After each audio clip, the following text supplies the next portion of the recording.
Boa noite a todas e todos. Muito obrigado pela presença. Eu sou o Antônio aqui da Tapera. Estamos aqui com o Wallace, o Ellison e o Cadu. Muito orgulhosos e felizes em receber a todos vocês, em particular ao autor, que muito nos honra com sua presença aqui. Eu queria agradecer em especial ao Max e o Ricardo Tepperman, da Companhia das Letras, por terem nos dado o privilégio aqui de receber essa conversa hoje. Obrigado. Obrigado, Antônio. Agradeço também a presença de vocês nessa noite fria, mas que já começa a esquentar. Eu apresento muito brevemente o autor. Zé Miguel Wisnik nasceu em 1948 em São Vicente, é pianista e compositor, lançou muitos discos, um mais bonito do que o outro. Atualmente é professor aposentado de literatura brasileira da Universidade de São Paulo, publicou muitos e muitos artigos e livros como O Coro dos Contrários, A Música em Torno da Semana de 22, O Sonho e o Sentido, Uma Outra História da Música, das Músicas, Sem Receita, Ensaios e Canções, Veneno Remédio, O Futebol e o Brasil, e lança agora Maquinação do Mundo, Drummond e a Mineração, que é resultado de uma pesquisa realizada ao longo dos últimos 4 anos, e, claro, se beneficia também do contínuo estudo da obra do Drummond ao longo dos anos. O livro é um ensaio crítico sobre a obra poética e também a obra em prosa do Drummond, tendo a atividade mineradora na região de Itabira como principal veio de interpretação. Eu preciso fazer um brevíssimo depoimento pessoal aqui, porque eu sou Zé Miguelista já há muitos anos e, durante a minha graduação, quer dizer, eu estive no lançamento do primeiro disco Zé Miguel, lá no Sesc Pompeia, e fui ao show algumas vezes, bem menino, com 13, 14 anos, assim. Fiquei fã, devoto daquele disco, ouvi até furar. Enfim, e passei muitos anos perseguindo o Zé Miguel. Onde ele fosse falar, lá estava eu ouvindo e anotando e lendo todos os textos, cavando texto em biblioteca, fissurado, e cada vez que lançava um negócio novo, ia lá ler.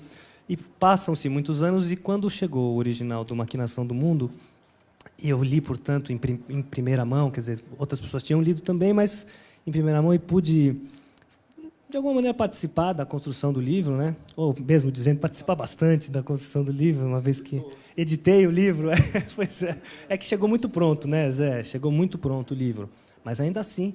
Então, foi uma emoção e uma alegria assim, dessas que a vida, poucas vezes, ou muitas vezes, eu espero, possa oferecer. Então, eu não podia, hoje, não fazer publicamente esse testemunho, porque realmente foi uma alegria trabalhar como editor do livro, de um livro que, aliás, como os outros, mas especialmente é um livro, um negócio fora de série, um livro muito bonito, muito estimulante.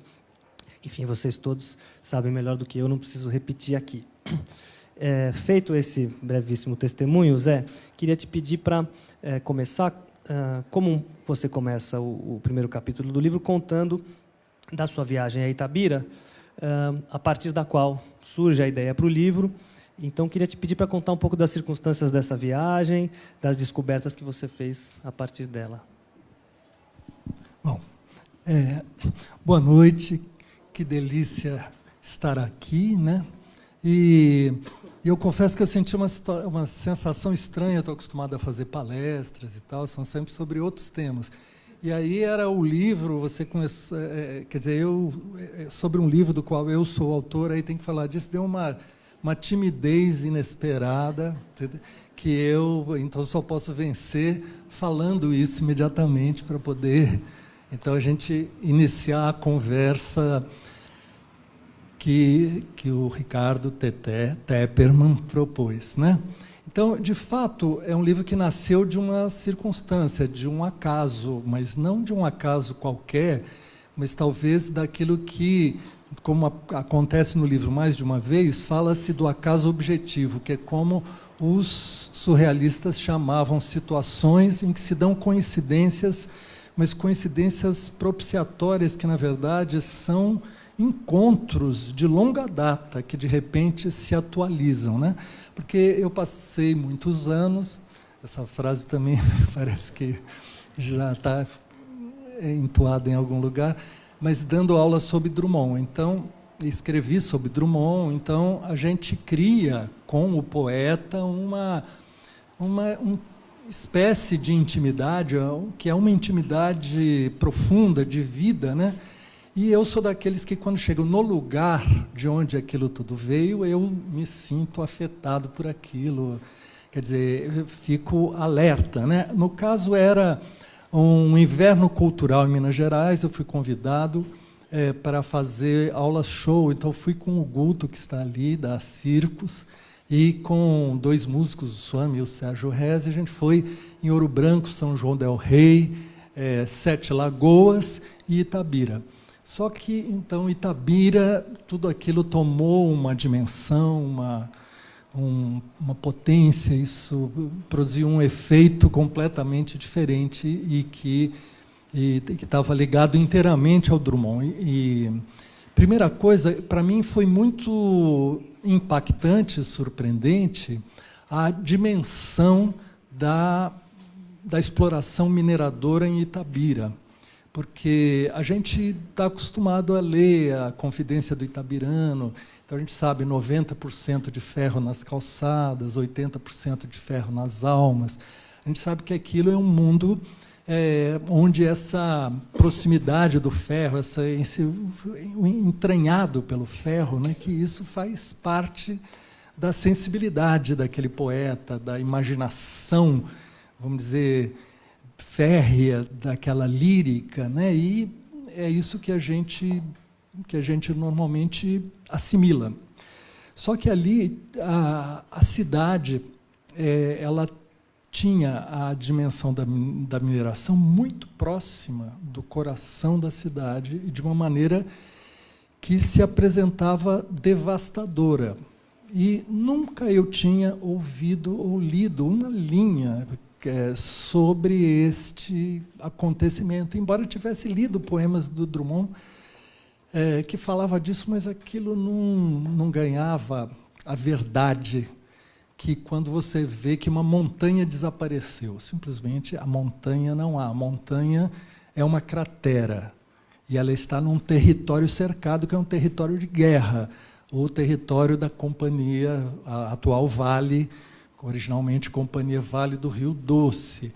Não me ocorria também que a Vale do Rio Doce, que todos nós conhecemos, esse nome e as circunstâncias que envolvem, quando se fala em ações da Bolsa, aparece a Companhia Vale do Rio Doce, ela tem uma história na modernização brasileira, mas eu não sabia que a Companhia Vale do Rio Doce foi criada especificamente para explorar o Pico do Cauê. E, portanto, havia um confronto surdo desta realidade histórica com aquela realidade daquilo que um poema do Drummond chama também de cidadezinha qualquer, essas pequenas cidades mineiras que tem da província distante, do Mato Dentro, né, como é o caso de Itabira do Mato Dentro, onde as coisas acontecem lentamente, como diz o poema, né, muito lentamente. Mas aquela cidadezinha qualquer, de repente, se revela que era uma cidadezinha nada qualquer, rolou ali ao longo do século XX. A sensação era, que é uma frase que está no livro, de que um crime a céu aberto foi cometido e silenciado, foi cometido naquele lugar. E que algo como a máquina do mundo estava presente ali. Aquela era uma máquina imensa que devastava aquela paisagem e que estava presente em tudo. Então, eu sempre tive a sensação que o grande poema, A Máquina do Mundo, que começa com o verso, né, e como eu palmilhasse vagamente uma estrada de Minas pedregosa e aquele sino rouco fizesse de repente aparecer enigmaticamente essa entidade poética e filosófica que é a máquina do mundo, né? E que essa aparição inesperada disso naquele lugar sempre me deu a sensação que ela não era simplesmente não motivada por alguma coisa, quer dizer, algo disparava aquilo, não é?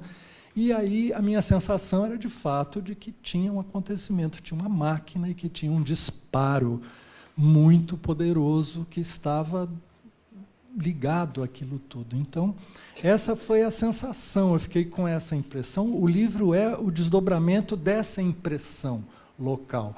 Ela se juntou com o fato de visitar a casa onde o Drummond viveu na infância, e é uma casa, um casarão da oligarquia local, né, da qual ele descendia. Este casarão está misteriosamente intacto. Ele se voltava todo para o Pico do Cauê, que, no entanto, não existe. Não é? Há um poema do Drummond que fala nisso. Aquela casa foi construída para estar no epicentro da cidade. Ela está voltada, ela domina o pico. Ela era junto da Câmara. Ela era colada na matriz do Rosário, onde havia o sino Elias, que é um sino poderoso, sonante, que ressoa na poesia inteira do Drummond. Esse sino nunca para de ressoar, né? E ali, estando naquele lugar, se via que aquela igreja era colada na casa. Isso não me ocorria que pudesse ser. Me parecia que tinha algum lugar na cidade de onde vinha aquele sino. Acontece que ele, que morou ali desde os 2 anos, no berço, o berço devia tremer ao som daquele sino, né? E esta igreja, ela caiu, ela tombou em 1970, e, segundo a crônica local, pelas dinamitações no Pico do Cauê. A fazenda da família, a principal fazenda, ela se tornou um campo de rejeitos da Vale. Então, a casa da fazenda foi transportada numa proeza de engenharia para o alto de um morro, onde se criou um belvedere literário, de onde você contempla a devastação, porque você contempla o campo de rejeitos da mineração. Entendem como tudo isso? Isso é uma tentativa de turistizar, de algum modo, porque eles não podiam simplesmente devastar aquela propriedade, ou que tem história, simplesmente desconhecendo o que havia ali. Então, criou-se uma espécie de belvedere Carlos Drummond de Andrade, que dá, no entanto, para isso. Então, entendem que tem uma coisa muito cruel nisso tudo, mas que está ligada a uma negatividade, quer dizer, algo da própria poesia do Drummond, como sempre o confronto, um enfrentamento, não é, de questões difíceis. Não é? Tudo isso aparecia ali e só reforçava, ao mesmo tempo, a sensação da potência daquela poesia. E a casa, ao mesmo tempo, eu tive a sorte de que a moça que guiava, né, Neide Barbosa, o nome dela, eu faço um agradecimento, porque ela é uma leitora muito sensível do poeta. Então, ela guiava pela casa, mas sabendo de tudo aquilo, de cada verso que ressoava em cada um daqueles lugares. Isso eu acho uma coisa muito preciosa para quem então estava naquele lugar, trazendo consigo aquela obra, e, ao mesmo tempo, uma coisa muito animadora, porque não era uma situação burocrática, protocolar, em que um funcionário qualquer está ali fazendo entediadamente aquele papel, né? Tudo isso era bonito. E ela, ao mesmo tempo, ela faz desenhos com resíduos do pó de ferro que paira, a atmosfera férrea que paira sobre a cidade, que vem da própria exploração do ferro e que cai o tempo todo. Há uma nuvem de poeira de ferro que cai em tudo. E ela faz desenhos com aquilo, a moça ali da casa Drummond. Então, todas essas coisas que eu digo que se juntaram no sentido de procurar entender aquela história e aquela impressão, né, de tentar confirmar aquela impressão da relação entre todas essas coisas. Então, eu passei esse tempo procurando a história da mineração em Itabira, né, essa história da Vale, e a história pessoal do Drummond, com o desenrolar desses acontecimentos. E, então, ficou claro que em 1910, houve uma corrida ao quadrilátero ferrífero, porque anunciou-se que ali havia jazidas muito muito grandes e de um teor ferrífero muito alto. Então, esse processo da industrialização do ferro no início do século XX, aquilo foi uma corrida de empresas inglesas, americanas, francesas, alemãs, que foram e arremataram essas terras, comprando-as a preço de banana, muitas vezes de capiaus que não sabiam, ou de fazendeiros decadentes que foram vendendo aquilo todo e, portanto, já criaram essas potências locais. Uma companhia chamada Itabira Iron Ore Company, ela se instalou em 1911 pronta para explorar e exportar o ferro de Itabira. Só que queriam que mineração tivesse associada à siderurgia nacional e aqueles defensores do livre mercado e tal. Então, mas eu tenho que evitar ficar me entusiasmando e aí querer contar tudo, mas só quero dizer que, portanto, Itabira, cidadezinha qualquer, estava no epicentro da questão da mineração brasileira durante esse período, durante o século. E a Companhia Vale do Rio Doce foi criada num acerto com americanos e ingleses para viabilizar a mineração no Brasil e, por outro lado, a siderurgia em Volta Redonda, e isso selou o destino de Itabira como um polo de extração e exportação do ferro. Só quero dizer que, em 1948, o Drummond foi a Itabira porque a mãe estava muito doente e veio a morrer naquele ano. Ele foi numa viagem, num aviãozinho de 4 lugares, e ele, nessa viagem, ele viu Minas como ele nunca tinha visto. Isso está contado numa crônica, a qual sempre se prestou pouca atenção, eu acho, e também no diário, que foi recentemente, páginas de um diário que foi recentemente publicada, ele faz referência também a essa viagem. Ele teve uma visão esplendorosa de Minas, como ele nunca teve. Ali ele viu a coreografia das montanhas, o Rio das Velhas, viu, ele diz assim, toneladas de silêncio.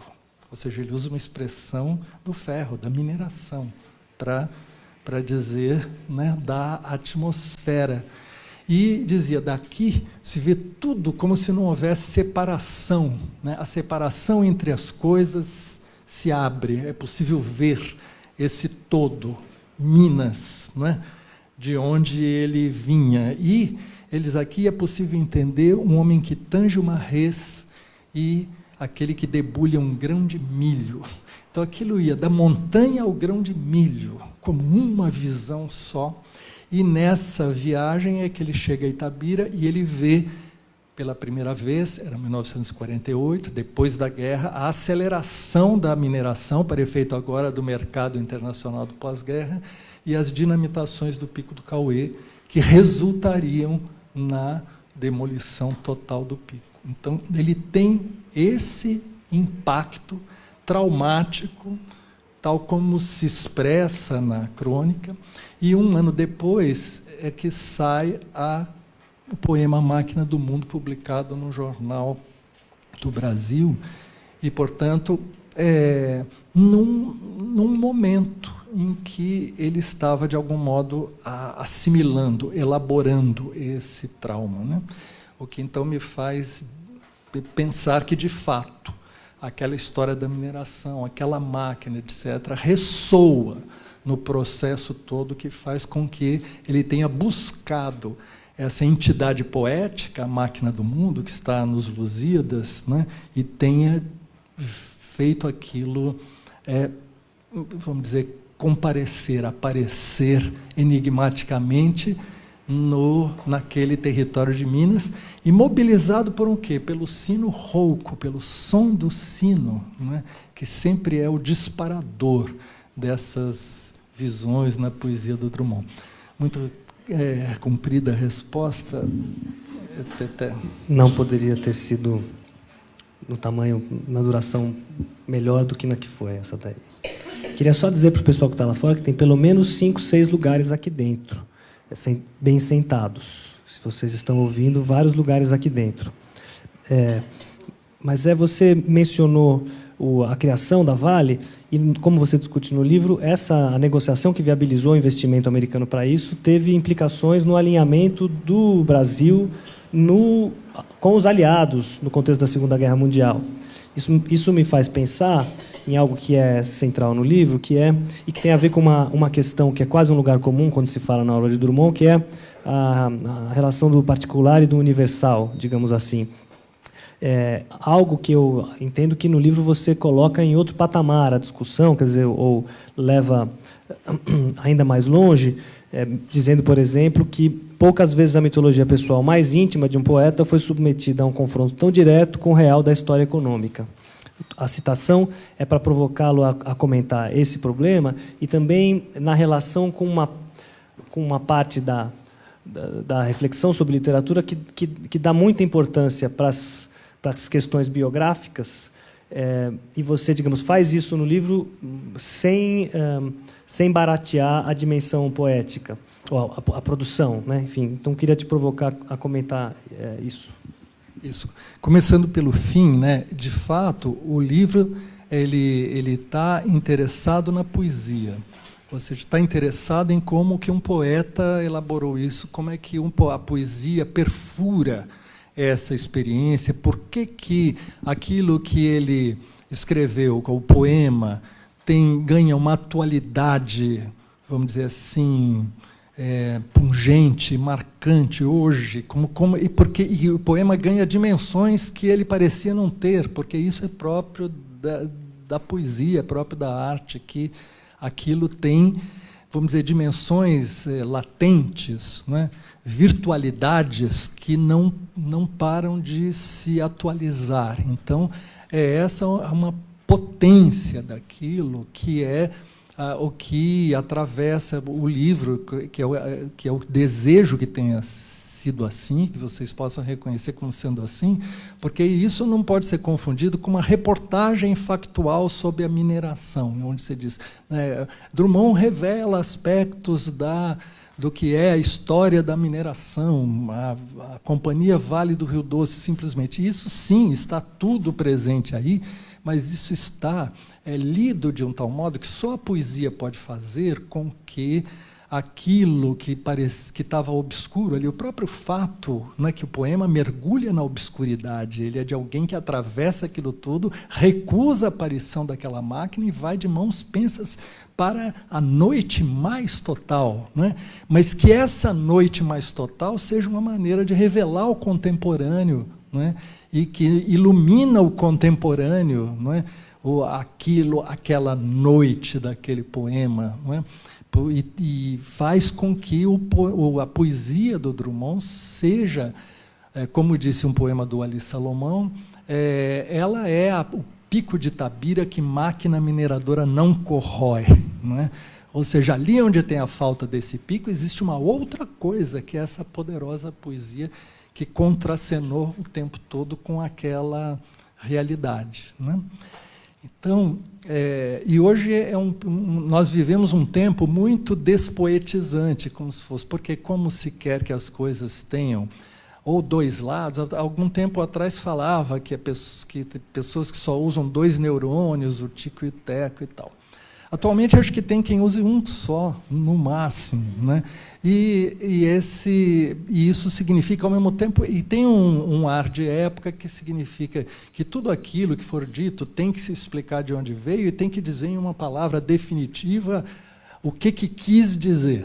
O que você quer dizer com isso? E isso tem que ser reduzido a uma coisa só. E um poema, ainda mais um poema como este, para o qual o livro desemboca, é algo que veio comendo pelas bordas dessa história e diz, na verdade, tanto de um processo histórico, desses dispositivos mundiais que estão em toda parte, os recursos da terra dominados em toda a escala objetiva e subjetiva, o poema ele está tocando nisto, e, ao mesmo tempo, é uma indagação sobre o ser do mundo, sobre a pergunta sobre a existência, e ela tem uma dimensão que não é histórico-social simplesmente, mas ela, em suma, tudo isto eu acho que é um desafio para a leitura hoje. E o livro, eu acho que ele é escrito assim, em 3 partes, em que uma é sobre Itabira e o espírito do lugar na poesia do Drummond, e como é que essa chegada a Itabira e esses acontecimentos ali. Uma segunda parte que é sobre a mineração, a história disto, como é que ela repercute ao longo da obra do Drummond, e uma terceira parte é sobre o poema Máquina do Mundo propriamente dito. Mas é como se fossem 3 voltas, todas elas apontam para o poema, né? A primeira faz essa primeira volta e diz, tem uma esfinge no meio de tudo isso, essa esfinge chama-se a Máquina do Mundo.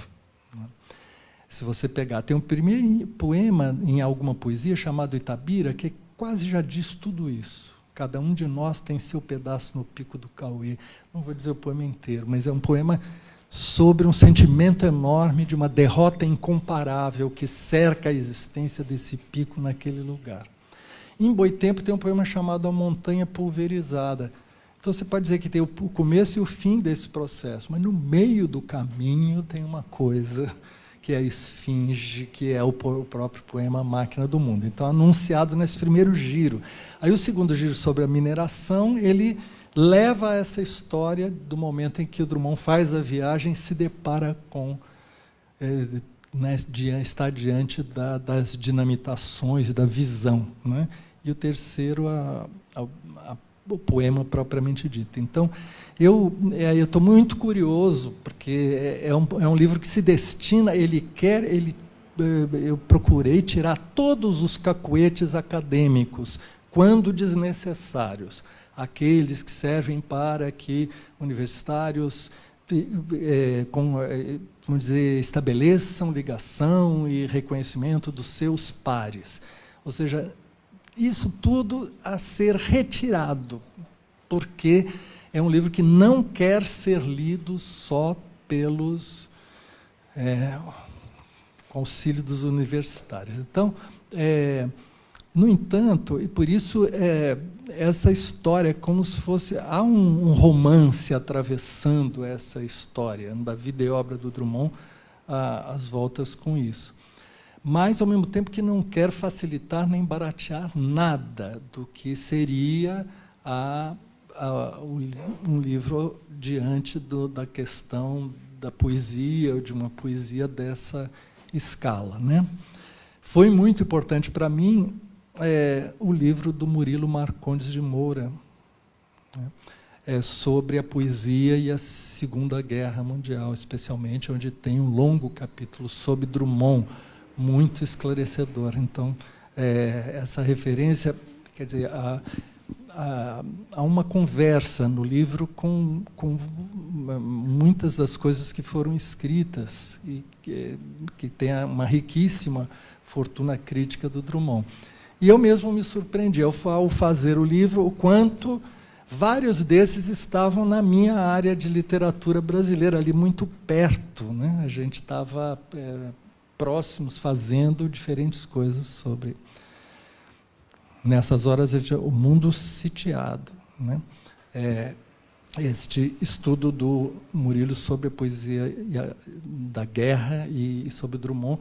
E ele lembra o fato de que o depoimento do Drummond sobre como ele, pela primeira vez, descobriu a escrita, ele, numa aula em torno dos 10 anos de idade, né, na escola primária em Itabira, de repente a professora está falando e pondo na lousa nomes de lugares, e ele tem uma sensação do mundo, um sentimento do mundo, e escreve, de repente, seu primeiro texto, que vai dali ao Polo Norte.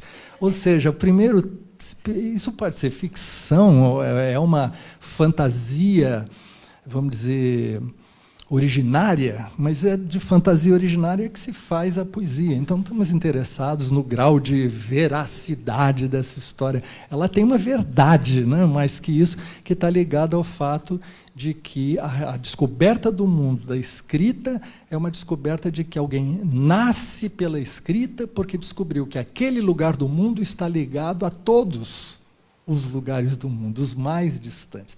Isso é tão constitutivo da poesia do Drummond, isso não é tão presente de tantas maneiras, né? Inclusive, como mostra o Murilo, quando ele quis fazer uma poesia da guerra e foi chamado a fazer uma poesia que era um depoimento, uma participação na experiência planetária da Segunda Guerra Mundial, a primeira experiência propriamente mundial da humanidade, né? Vivendo simultaneamente as questões que estavam se dando em diferentes partes do mundo, para ele fazer essa poesia da guerra, ele tem que se ligar com Itabira, com aquela rua em Itabira, uma rua de Itabira que chega em todos os lugares do mundo, né?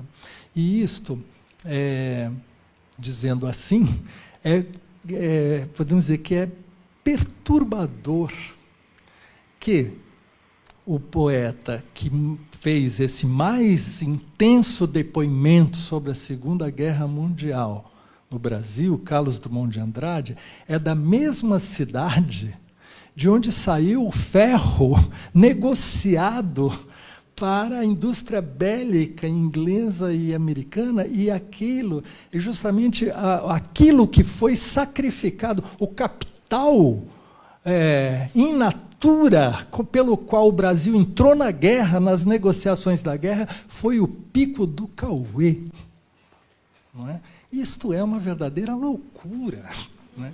Isso é o tal acaso objetivo surrealista, porque não dá para explicar do ponto de vista de determinações socioeconômicas que liguem as duas coisas, mas existia, de todo modo, uma antena poética poderosa desde sempre naquele lugar onde estava acontecendo essas coisas. Quando o governo de Getúlio Vargas negociou, quando a diplomacia brasileira negociou a entrada na guerra, ela justamente aproveitou a oportunidade da guerra para criar uma base siderúrgica e de extração mineral do ferro, e empréstimos americanos vieram. Os ingleses se encarregaram da parte mais difícil, resolver o problema da Itabira Iron Ore Company, que se arrastava por 3 décadas. Eles compraram e ressarciram os donos. Portanto, essa empresa pôde ser desativada, e o que deu lugar a ela foi a Companhia Vale do Rio Doce, criada para isto. E com a função de explorar o Pico de Itabira e fornecer ferro a baixo custo no esforço de guerra. Então, essas coisas todas, né, que, em suma, voltando ao início da pergunta que você fez, era justamente o quanto um pequeno lugar originário do poeta tem tal relação com o mundo, não é? Porque em Itabira estavam se colocando questões que eram diplomáticas, bélicas e políticas de alto alcance. Estava em jogo ali questões que eram locais, nacionais e mundiais, não é? De certo modo, isso esteve assim desde o começo. Então, essa trama, né, que está em jogo aí. E isso, em momentos-chave da poesia do Drummond, isso vai aparecendo, né? Eu não tinha... Por exemplo, esse poema do Itabira é um poemeto, né, que a gente não dá maior importância, mas que diz, aquele que eu estava me referindo, cada um de nós tem seu pedaço no Pico do Cauê. Olha que declaração, né? Os cavalos batem, as ferraduras batem no chão como sinos, ou seja, o ferro, o sino, né? O chão, o pico, tudo está interligado por essa mesma emanação do ferro, né? Os meninos vão para a escola, os homens olham o chão, a tal cabeça baixa itabirana, os ingleses compram a mina. E aí um verso final estonteante que diz: só na porta da venda Tutu Caramujo cisma na derrota incomparável.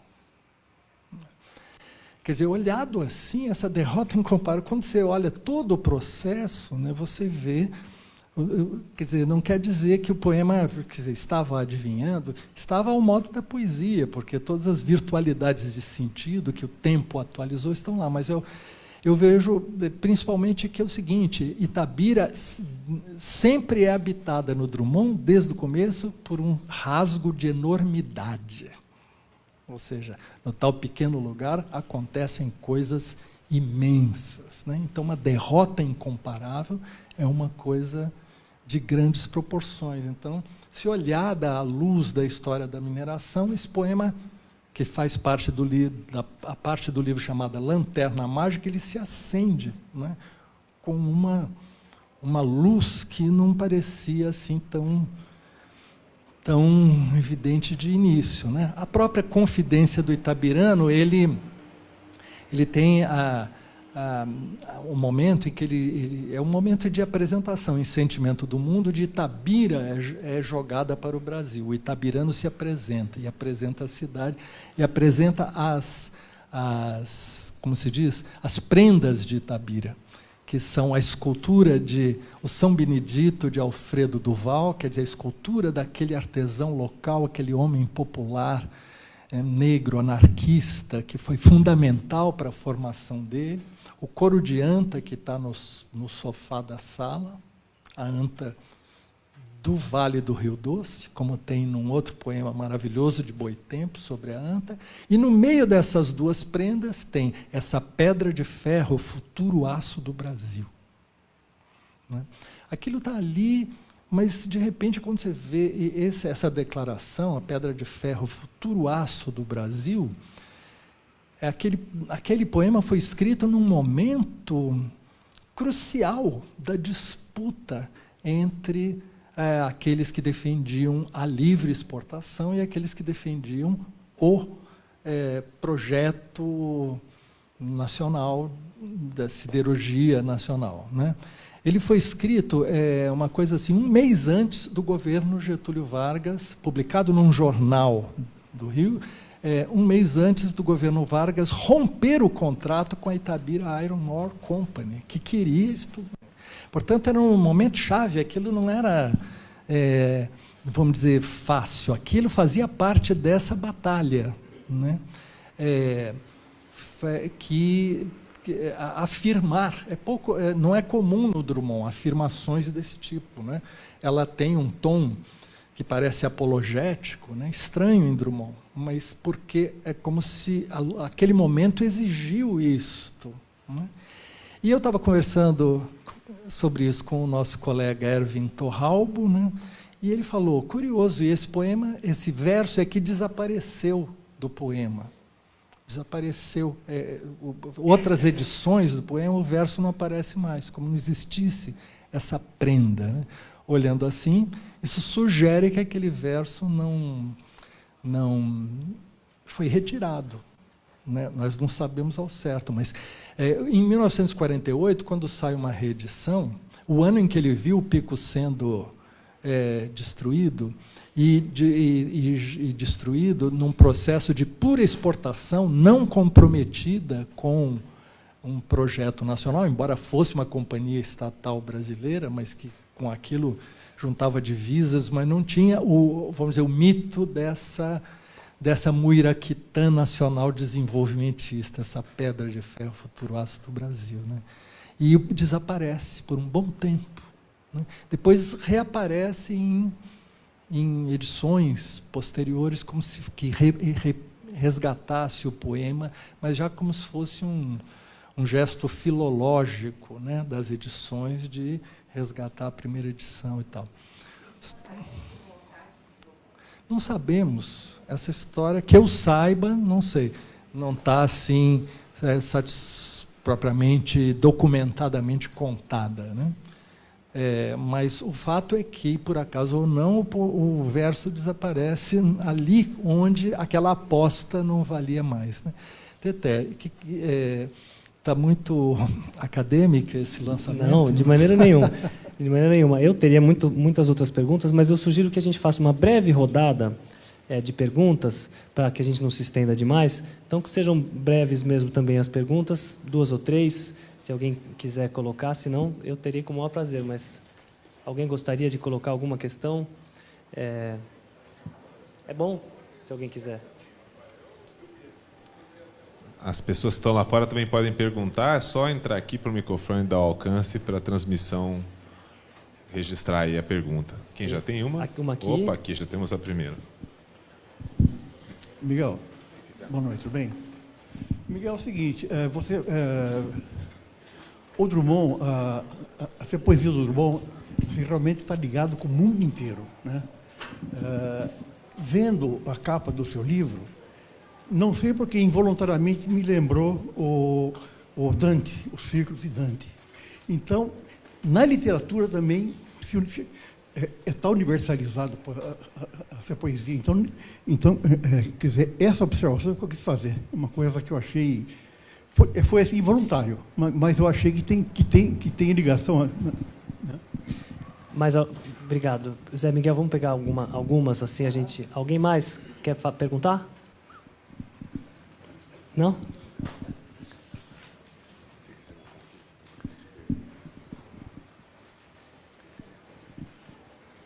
Esse rapaz ali.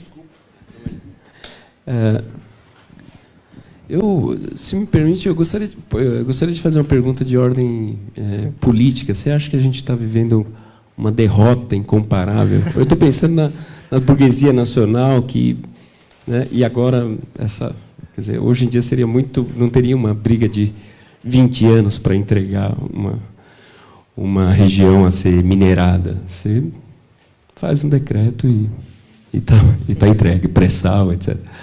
Quer dizer, a nossa derrota agora seria enormemente incomparável.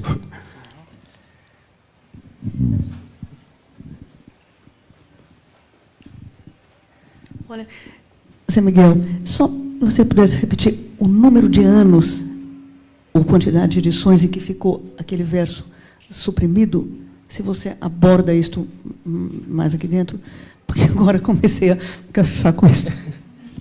Olha, então tem a edição preciosa do Júlio Castanhon Guimarães. Ele tem uma edição crítica da poesia do Drummond, que vai de alguma poesia à lição de coisas. Então pega um arco importante da obra, e ali ele sempre tem notas onde ele observa quando que o poema apareceu, se foi publicado primeiro numa revista, num jornal, depois que variantes ocorrem nas várias edições, etc. Então, essa é a referência primordial para conferir isso que você está buscando, né? Eu me refiro à existência disso, me baseio nele, inclusive, mas sem entrar assim, em detalhe quando é exatamente... Sei que na edição de 1948 é que o verso desaparece, quando se juntam uma edição que reúne vários dos livros do Drummond já publicados, né? E aí tem que ver em que momento é que isso reaparece, tal, mas eu não me detive propriamente nisso. Tá? Da pergunta dele para depois para a dele. Né? Quando a gente acompanha essa história, é uma história impressionante de uma resistência a entregar o mapa da mina. E, no entanto, o que se vê é que esse mapa da mina ele vai sendo entregue. Né? Literalmente.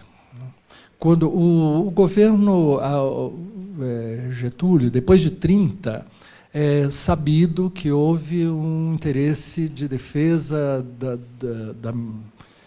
das jazidas, e o Código de Minas foi criado, e inclusive foi nesse processo que foi, afinal, rompido, depois de muita disputa, o contrato da Itabira Iron Ore, que tinha sido fechado por Epitácio Pessoa na década de 20. E isso, como eu disse, deu lugar a uma espécie de braço de ferro que ficava inconclusivo durante esse tempo, até que ele se resolveu desta forma que estávamos falando, e com Volta Redonda de um lado, Itabira de outro. Mas, depois de 45, na Constituição de 46, rapidamente pressões americanas, inglesas, etc., fizeram com que aqueles dispositivos de defesa das jazidas fossem relativizados e tal. E que outra companhia, a Hanna, em Minas Gerais, acabou fazendo, depois, nos anos 50, exatamente o que a Itabira Iron Core quis fazer, que foi impedido de fazer e que acabou se fazendo, né?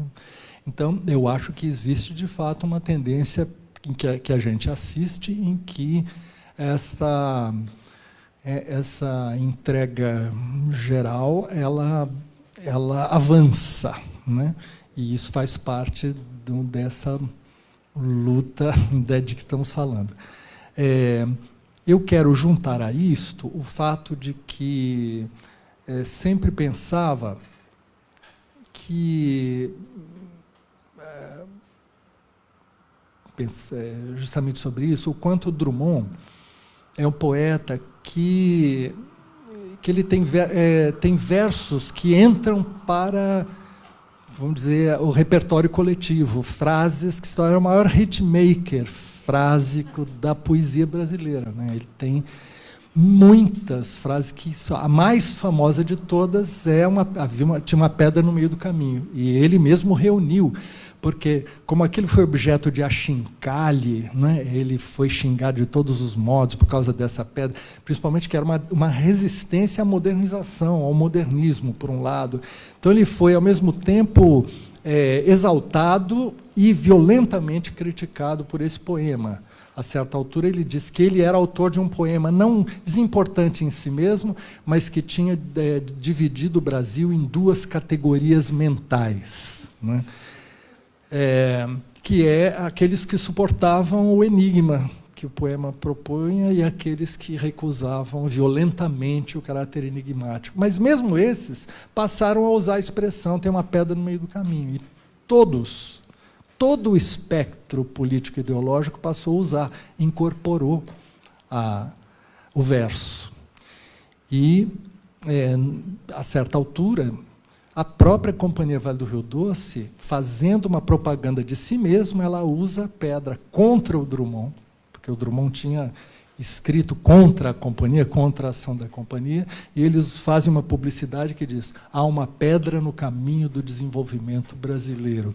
E portanto, usaram o verso, reviraram o verso e faziam com o verso a apologia das milhões de toneladas que vinham em avalanche, que estavam comemorando naquele anúncio, né? Que isso confirma aquilo que o Teté se referiu, que é o quanto Drummond, mais que nenhum outro poeta, peitou um grande poder com as forças simbólicas da poesia, enquanto elas vigoraram, né? E, portanto, é incrível esse confronto com o que há de mais poderoso numa geoeconomia nacional e mundial, e como que ele responde a isto, né? Quero dizer também que hoje, talvez, o verso que mais diz o Brasil hoje é "E agora José", que é exatamente aquilo que você estava dizendo. Esse é um incrível poema sobre o impasse, né? O impasse em todas as frentes. E a situação que nós estamos vivendo, pelo quanto ela tem de crucial e, ao mesmo tempo, de indefinida, eu acho que talvez algo que mais diz, né, deste momento é esse poema José, né? E, por isso mesmo, o livro termina com uma coisa que me impressionou muito, já me impressionava desde alguns poucos anos atrás, que é um vídeo que correu na internet, não sei se viram, de um garoto de rua, um garoto pobre, negro, que, em Salvador, diz o poema José de cor, do começo ao fim, de maneira incrivelmente incorporada, né? E filmaram ele numa situação de uma manifestação, no contexto do impeachment. É um fora Temer, lá houve-se fora Temer ao fundo, houve-se batucadas da manifestação, E ele é ali que ele fala, e agora José, novamente comparece o acaso objetivo, que Nelson Rodrigues chamava de sobrenatural de Almeida. Né?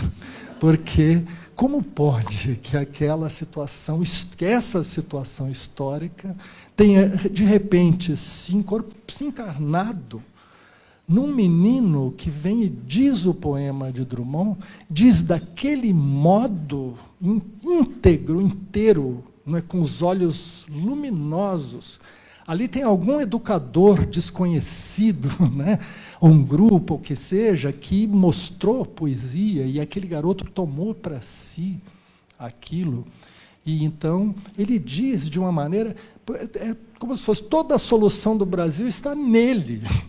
Entendeu? Esse agora já. Porque um garoto que dá uma demonstração, ao contrário de todo um sistema educacional que engendra, produz e reproduz analfabetismo funcional, que é a incapacidade de dar sentido a duas frases seguidas, porque não sabe como dar sentido à própria ideia de escola, não sabe como que ela... E, no entanto, ali, naquele caso, alguém dá sentido a um poema do mais denso poeta da literatura brasileira, falando daquilo.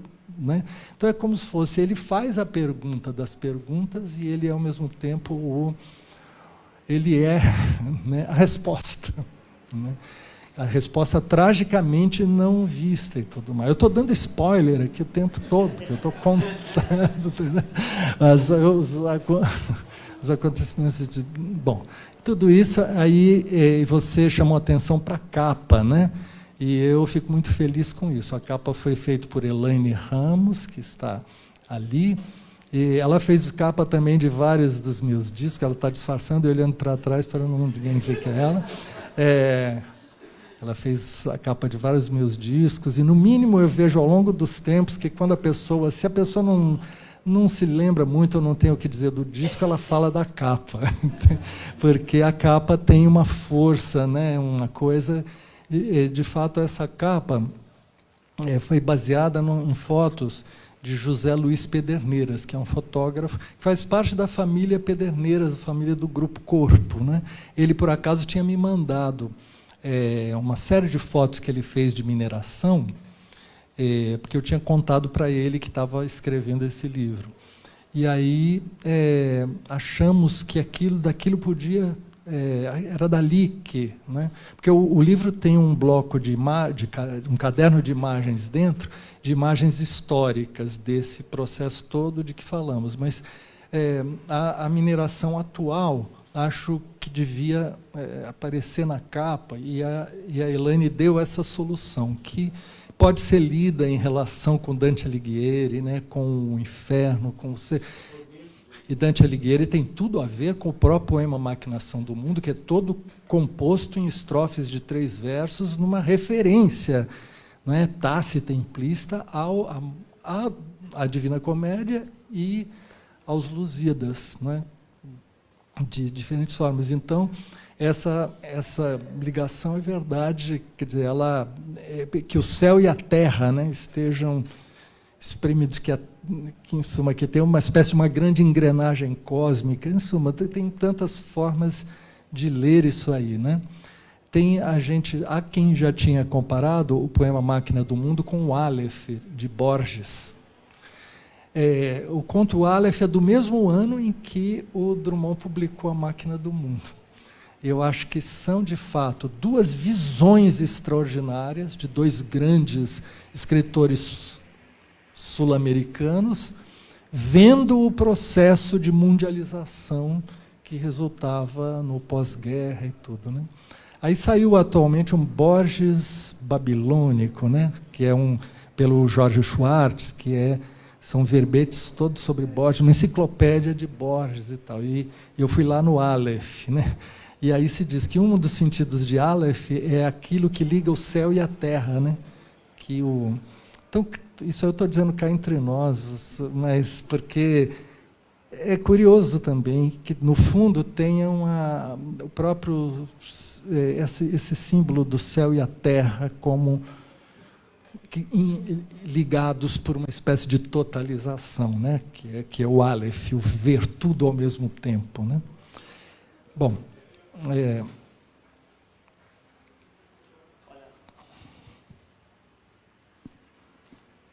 nós temos que encerrar isso. esse momento.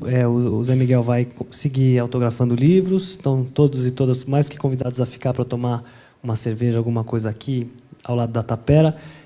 A gente ter podido ter essa conversa aqui e vocês poderem levar o livro para casa é um pouco uma resposta também à pergunta. A derrota é jogo duro, mas tem alguma coisa que justifica tocar a bola para frente. Obrigado, Zé Miguel. Exatamente. Obrigado a vocês todos. E até a próxima.